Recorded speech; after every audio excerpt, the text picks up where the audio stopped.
Halo, selamat siang teman-teman.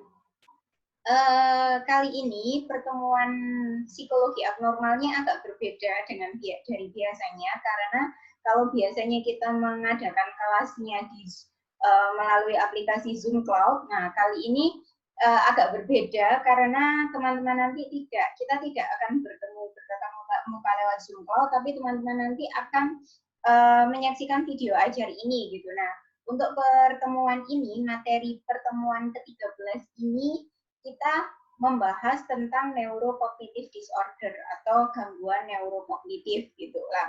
Untuk mempersingkat waktu, kita langsung ke materinya saja. Materi pertemuan ke-13 nanti akan saya sampaikan melalui video ajar ini. Jadi tidak ada file presentasi, tapi file presentasinya sudah terinput dalam video ajar ini gitu. Oke, kita langsung ke materinya. Kali ini kita akan belajar tentang neurocognitive disorder.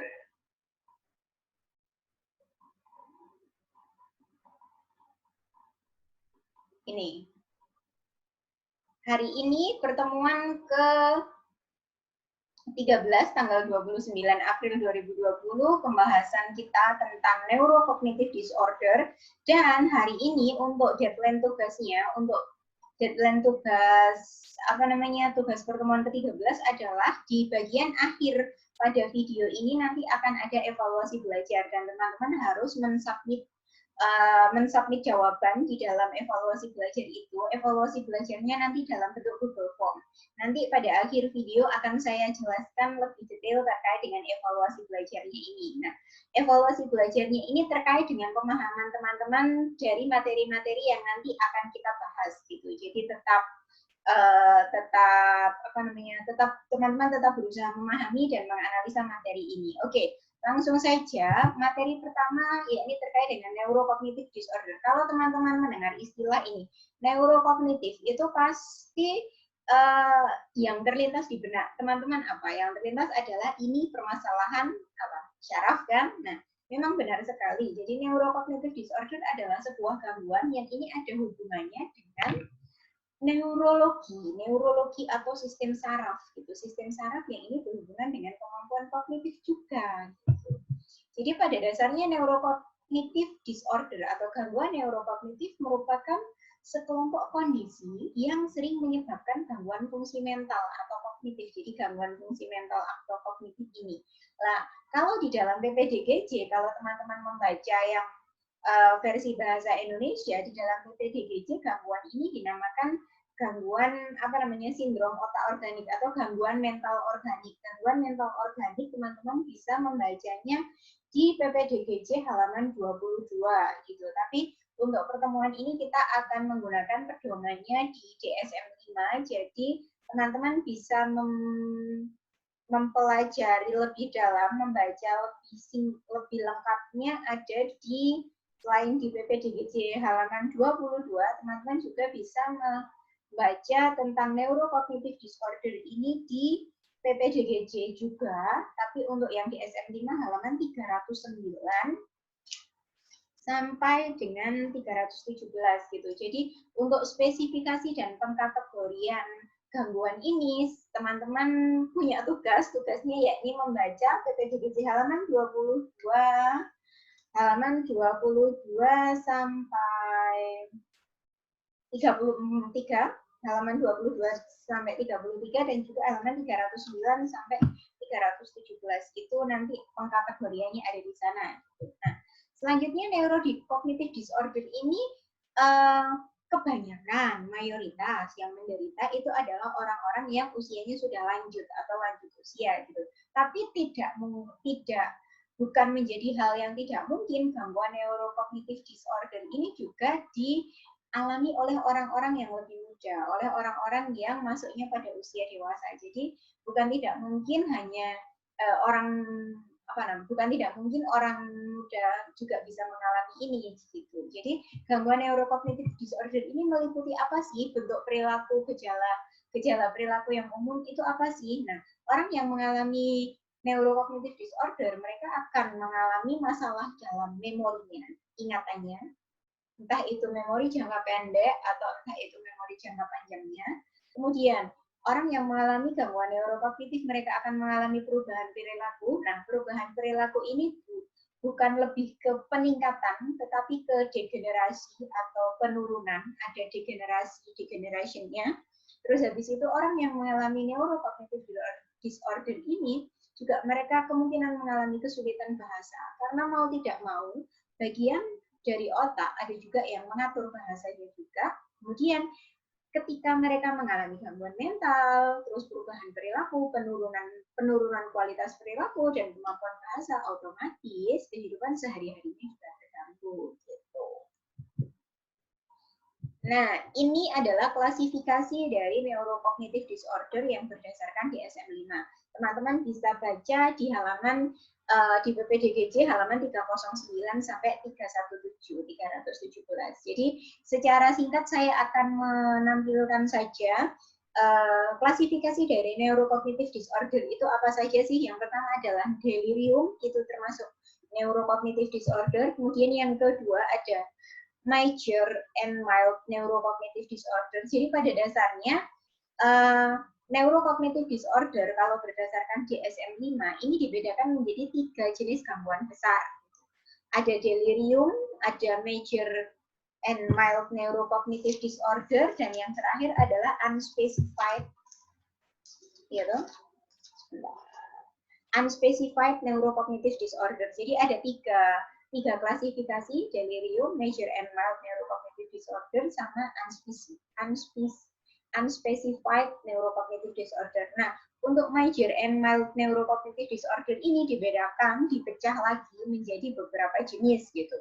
Nah, yang ini listnya ada banyak sekali. Jadi major neurocognitive disorder, mild neurocognitive disorder, major or mild neurocognitive disorder due to Alzheimer disease, major or mild frontemporal, bagian frontemporal otak depan samping neurocognitive disorder, major and mild neurocognitive disorder with Lewy bodies, major and mild vascular neurocognitive disorder, major and mild neurocognitive disorder due to traumatic brain injury, itu karena ada cacat otak, luka otak yang trauma. Terus habis itu ada substance and or medication induced major or mild neurocognitive disorder. Oh, banyak ya. Terus habis itu major or mild neurocognitive disorder due to HIV infection, disebabkan karena HIV, terinfeksi HIV. Terus habis itu ada yang disebabkan karena prion disease, ada Parkinson disease, ada Huntington disease, dan ada another medical condition. Terus habis itu major or mild neurocognitive disorder yang disebabkan karena multiple etiologies, karena penyebab yang banyak, penyebabnya karena banyak hal gitu. Dan yang terakhir, klasifikasi neurocognitive disorder adalah unspecified neurocognitive disorder gitu. Nah, untuk terkait dengan kriteria diagnostiknya, teman-teman bisa membaca di PPDGJ halaman 309 sampai 317 gitu. Oke, kita lanjutkan terkait dengan gejalanya. Gejala secara umum dari neurocognitive disorder ini. Nah, ada beberapa gejala utama yang dimunculkan oleh orang yang mengalami neurocognitive disorder, dan juga ada muncul gejala lain atau gejala pendukung. Gejala utamanya adalah orang-orang yang mengalami neurocognitive disorder mengalami kehilangan ingatan, bisa jadi dalam bentuk amnesia. Teman-teman ingat film Alzheimer, A Moment to Remember? Nah, itu adalah gangguan neurokognitif yang dialami oleh bukan orang lansia. Jadi orang muda mengalami itu, teman-teman bisa nonton itu, A Moment to Remember. Terus habis itu, gejala utama yang lain adalah mereka mengalami kebingungan. Kebingungan ini dalam bentuk dalam bentuk gangguan disosiasi. Mereka akan bingung karena kenapa kok mereka bingung? Karena mereka mengalami penurunan fungsi mental tadi yang sudah kita bahas di depan tadi. Mereka mengalami penurunan fungsi mental dan fungsi memori, sehingga mereka mengalami kebingungan.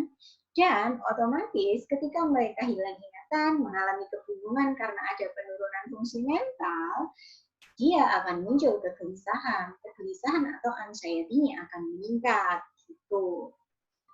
Semacam itu. Nah, gejala lainnya adalah ini. Gejala lain yang bisa kita prediksi bahwa gejala lain yang merupakan indikasi dari neurocognitive disorder ini, ya. Ini sakit kepala, ini gejala fisik ya. Kalau yang gejala utama tadi kan gejala psikis. Nah, sakit kepala terutama pada mereka yang mengalami gegar otak atau traumatic brain injury tadi, ada cedera otak traumatis. Nah, orang yang mengalami traumatic brain injury atau gegar otak, mereka akan mengalami sakit kepala yang amat sangat, dan itu merupakan penyebab neurodegeneratif. Terus habis itu, yang selanjutnya adalah ketidakmampuan untuk berkonsentrasi atau fokus. Mereka akan kesulitan untuk memfokuskan diri pada suatu pembahasan tertentu gitu. Terus habis itu mereka kehilangan short term memorinya, kehilangan ingatan jangka pendeknya. Ingatan jangka pendek yang 5-10 menit mereka akan hilang, mereka akan cepat lupa. Ingat Dory, Finding Dory. Nah, ada mereka Finding Dory mengalami ingatan jangka pendek. Nah, semacam itu. Terus habis itu mengalami kehilangan ingatan jangka pendek, mengalami kesulitan dalam ingatan jangka pendek. Terus habis itu setelah itu ada mereka mengalami tugas yang rutin, terschedule. Jadi mereka akan kesulitan dalam menjalankan tugas-tugas yang rutin, ada schedule-nya. Maksudnya begini, orang-orang dengan neurocognitive disorder, kenapa kok kesulitan mengalami hal-hal yang terschedule, hal-hal yang berurutan? Karena apa? Karena prosedural memorinya mengalami gangguan. Prosedural memori adalah bagian otak yang mereka bertugas untuk melakukan pekerjaan yang sifatnya step by step. Lah, pekerjaan-pekerjaan yang tugas-tugas yang rutin itu kan tugas-tugas yang terschedule kan? Tugas-tugas yang terschedule, yang terstruktur, semacam itu kan. Nah, karena prosedural memorinya mengalami hendaya atau mengalami lesi, maka mereka akan kesulitan. Gitu. Contoh pekerjaan yang terstruktur adalah mengemudi, ya jelas. Mengemudi, kenapa ini pekerjaan rutin? Mengemudi adalah tahapannya apa saja kalau mengemudi?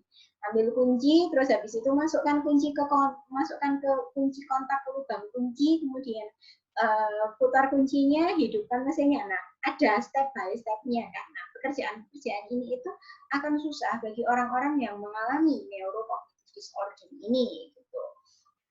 Dan selanjutnya adalah sulit berjalan dan menyeimbangkan. Karena apa? Neurocognitive disorder ini terkait juga dengan kemampuan keseimbangan tubuh gitu. Karena adanya di otak itu kan juga pusat keseimbangan ya. Nah, mereka juga akan mengalami kesulitan dalam gerak, mereka akan kesulitan dalam kontrol geraknya, apalagi di bagian kalau teman-teman belajar biopsikologi ada bagian frontal itu yang mengatur bagian movement gerak. Kemungkinan dia akan mengalami gangguan ini, dan yang terakhir adalah gangguan penglihatan. Karena apa? Mau tidak mau, kemampuan kita melihat itu kan juga berkaitan dengan bagian otak, salah satu bagian otak juga. Gitu. Jadi ini gejala-gejalanya orang yang mengalami neurocognitive disorder. Nah, selanjutnya kita bahas penyebabnya. Neurocognitive disorder ini disebabkan oleh pada dasarnya disebabkan oleh dua penyebab, yakni adanya penyebab neurodegeneratif dan adanya penyebab non-neurodegeneratif. Jadi ada dua ya, neurodegeneratif sama non-neurodegeneratif. Kita bahas yang pertama dulu, penyebab atau etiologi dari neurodegeneratif. Neurodegeneratif adalah orang yang mengalami neurocognitive disorder disebabkan karena dia mengalami penyakit-penyakit organik atau penyakit-penyakit neurodegeneratif ini gitu.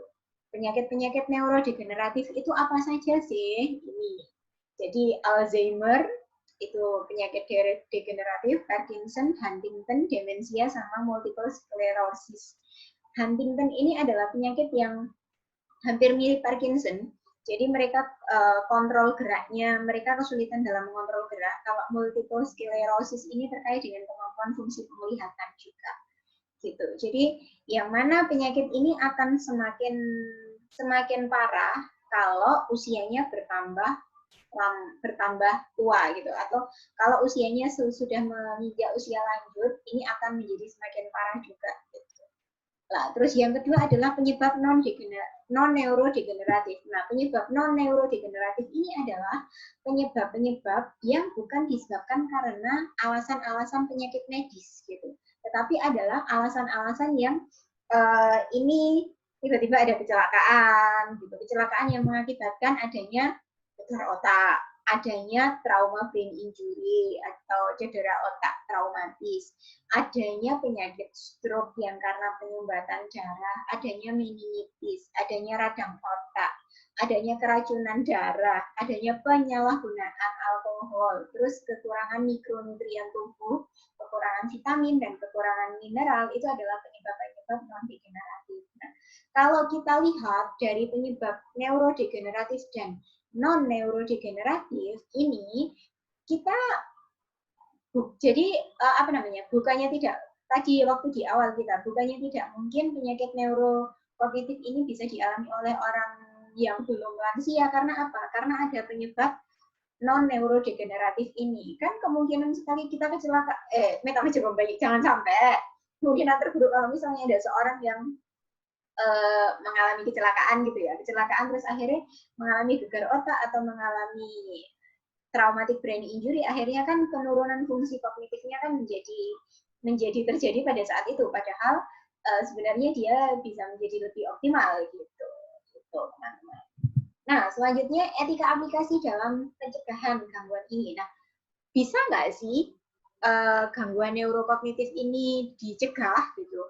Usaha-usaha preventif apa yang bisa kita lakukan gitu sebenarnya. Nah, etika aplikasinya adalah terkait dengan dua hal. Nah, penyebab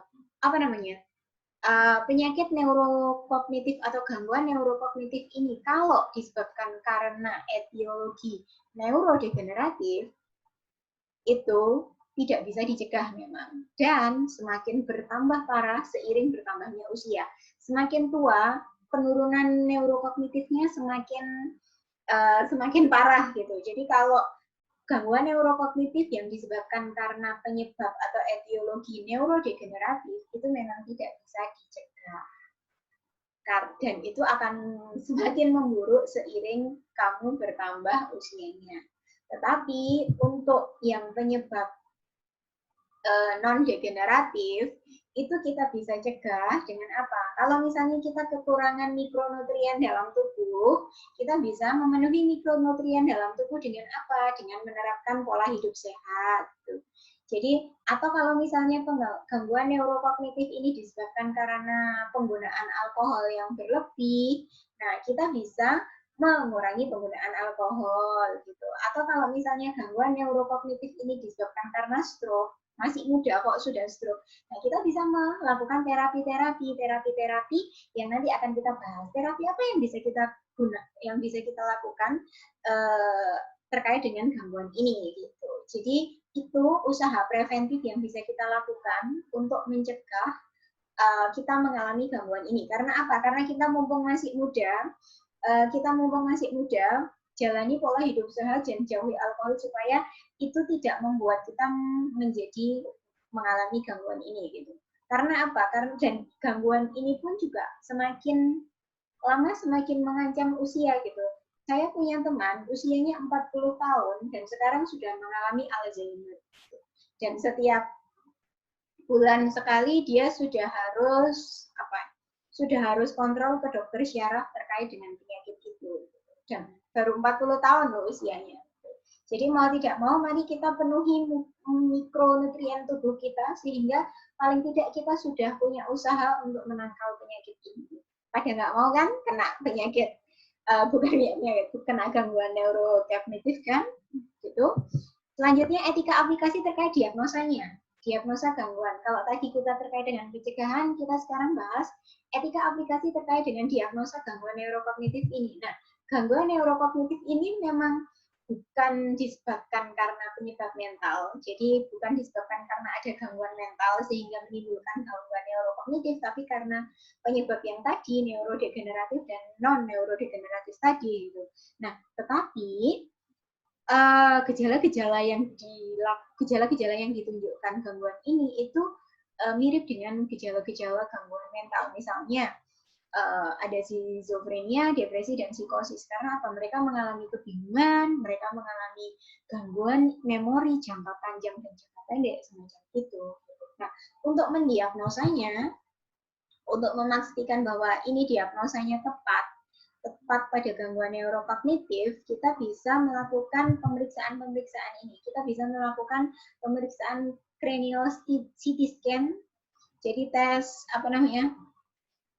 tes gambaran terperinci di bagian kepalanya untuk memeriksa jaringan lunak di otaknya. Kemudian kita bisa melakukan scan MRI di kepala. Kemudian kita bisa melakukan pemindaian positron emission tomography, PET, dipindai juga. Dan yang terakhir kita bisa pakai EEG. Wah, mahal-mahal semua ya. Ya. Jadi untuk melakukan diagnosa neurocognitive disorder ini alatnya mahal-mahal semua karena ini berhubungan dengan syaraf gitu. Jadi sebelum kita semoga kita tidak menampakkan gejala-gejala itu, dan sebelum kita menampakkan gejala itu mari kita jaga mikronutrien tubuh kita gitu. Nah, setelah kita bahas tadi pencegahan, kita bahas diagnosanya menggunakan apa, terakhir kita bahas bagaimana sih mengobatinya, bagaimana sih pengobatan, etika aplikasi pengobatan gangguan ini gitu. Nah, ada tiga saran intervensi yang disarankan, yang bisa kita lakukan sebagai seorang ilmuwan psikologi. Kita bisa terlibat dalam dua saran intervensi ini. Yang pertama farmakoterapi. Farmakoterapi kita tidak bisa terlibat, tetapi mau tidak mau gangguan neurokognitif harus dibantu dengan obat yang itu mengarah ke syarafnya, karena ini obatnya sudah karena ini gangguannya sudah mengarah ke saraf. Jadi mau tidak mau harus ada campur tangan dari pihak medis juga dengan farmakoterapi gitu. Seperti yang tadi teman saya yang usianya 40 tahun itu, tiap bulan dia harus kontrol, dan kontrolnya tiap bulan dia mendapatkan obat untuk penyakit Alzheimer itu. Dan yang kedua, kita bisa melakukan terapi okupasi kepada pasien-pasien yang mengalami gangguan neurokognitif ini gitu. Kita tidak bisa melakukan terapi okupasi, paling tidak kita bisa memprogramkan dan menyarankan kalau kita nanti jadi psikolog. Dan kita bukan pelaksana operasional loh, jadi kita bisa menyarankan itu gitu. Dan yang terakhir kita bisa menyarankan fisioterapi untuk para orang yang mengalami gangguan neurokognitif, khususnya pada mereka yang mengalami kesulitan gerak atau kesulitan kontrol geraknya. Gitu. Jadi ada 3 saran intervensi yang bisa kita sarankan kepada para individu yang mengalami gangguan neurokognitif ini. Gitu teman-teman, saya rasa pembahasan ini cukup singkat saja. Dan kalau misalnya nanti teman-teman ada pertanyaan, teman-teman bisa WA saya. Kalau misalnya ada pertanyaan terkait dengan materi ya, kalau ada pertanyaan dan masih belum paham terkait dengan materi kali ini, neurocognitive disorder, teman-teman bisa WA saya untuk menanyakan lebih dalam, bisa japri. Terus habis itu, untuk mengetahui pemahaman teman-teman terkait dengan materi pertemuan ke-13 ini, maka teman-teman harus mengerjakan evaluasi belajar abnormal 13. Evaluasi belajar abnormal 13 ini ada di Google Form yang sudah terinput di folder materi pertemuan ke-13 gitu. Jadi Google Form-nya, jadi kan ada dua folder, 2 file ini nanti. Nah, file pertama adalah file video ajar ini, dan file kedua adalah file evaluasi belajar. Nah, teman-teman klik file evaluasi belajar abnormal 13 itu, kemudian teman-teman nanti akan pindah ke jendelanya Google Form. Terus habis itu di sana sudah ada evaluasi belajarnya dalam bentuk pertanyaan-pertanyaan. Nah, silahkan teman-teman jawab pertanyaan itu sesuai dengan pemahamannya teman-teman. Terus habis itu teman-teman submit gitu, dan itu selesai. Nah, jadi evaluasi belajar ini tidak hanya sarana bagi saya untuk melihat bahwa teman-teman sudah paham atau belum, dan juga ini juga sebagai sarana pengganti presensi kehadiran pada mata kuliah psikologi abnormal pertemuan ke-13 gitu. Jadi kalau teman-teman submit berarti teman-teman hadir dalam kuliah psikologi abnormal pertemuan ke-13 ini gitu. Saya rasa teman-teman paham ya terkait dengan evaluasi belajar ini. Nah, minggu depan kita akan bertemu lagi dengan media yang sama seperti ini juga, menggunakan video ajar juga. Dan minggu depan adalah pertemuan terakhir kita, pertemuan ke-14. Minggu depan tanggal 6 Mei kita akan bertemu untuk melakukan pembahasan tentang deteksi perilaku abnormal pada orang dewasa. Jadi bagaimana mengasesmen gejala-gejala perilaku abnormal pada orang dewasa. Gitu. Nanti minggu depan kita akan bertemu lagi pada pembahasan yang itu, gitu ya. Oke, kalau misalnya nanti jangan lupa, kalau ada pertanyaan jangan lupa WA saya terbuka sekali untuk memulai diskusi dengan teman-teman. Kalau misalnya sudah jelas ya, enggak masalah sih, enggak WA gitu, jadi enggak harus tanya sih gitu, oke? Kalau gitu sampai ketemu minggu depan kita akan menggunakan media seperti ini lagi. Jangan lupa kerjakan evaluasi belajarnya dan tetap sehat sehingga kalian masih tetap bisa belajar. Oke, selamat siang, sampai jumpa, dadah.